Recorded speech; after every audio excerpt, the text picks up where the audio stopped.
کم قیمت کی بنا پر دوسری جگہ قربانی، سستی قیمت کی بنا پر دوسری جگہ قربانی کرانے میں شرعاً کوئی حرج نہیں ہے، لیکن یہ بات یاد رہے کہ مالی عبادات میں جتنا زیادہ روپیہ خرچ کیا جاتا ہے ثواب اتنا ہی زیادہ ملتا ہے۔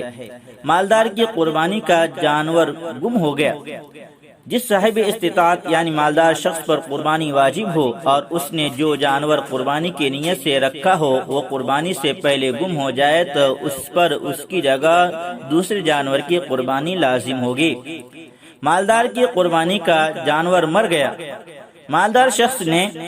قربانی کے لیے جو جانور متعین کیا تھا اگر وہ قربانی سے قبل مر جائے تو اس پر دوسرے جانور کی قربانی لازم ہوگی۔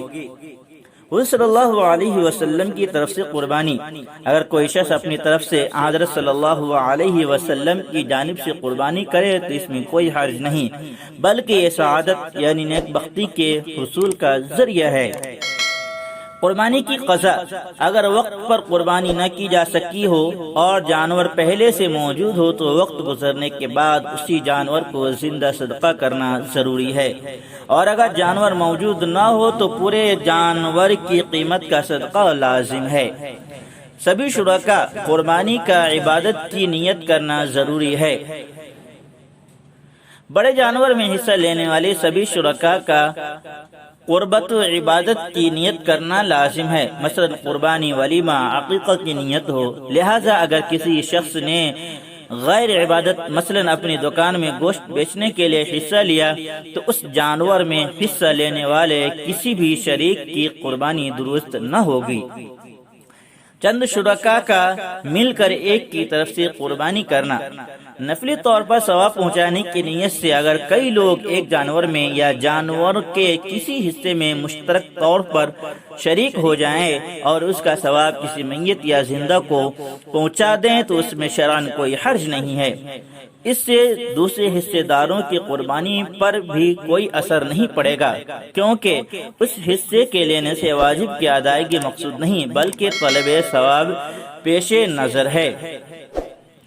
قربانی کے ساتھ ولیمہ کا حصہ لینا،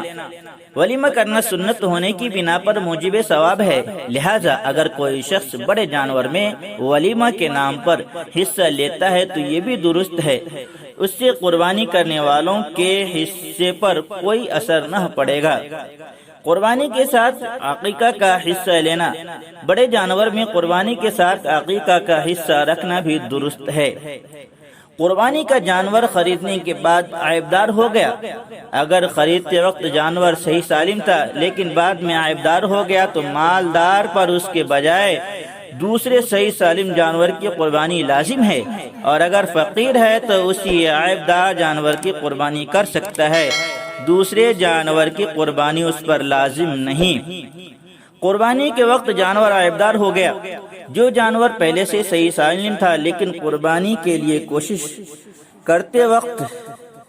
اچھل کود وغیرہ کی وجہ سے عیبدار ہو گیا تو اس کی قربانی میں شرعاً کوئی حرج نہیں ہے۔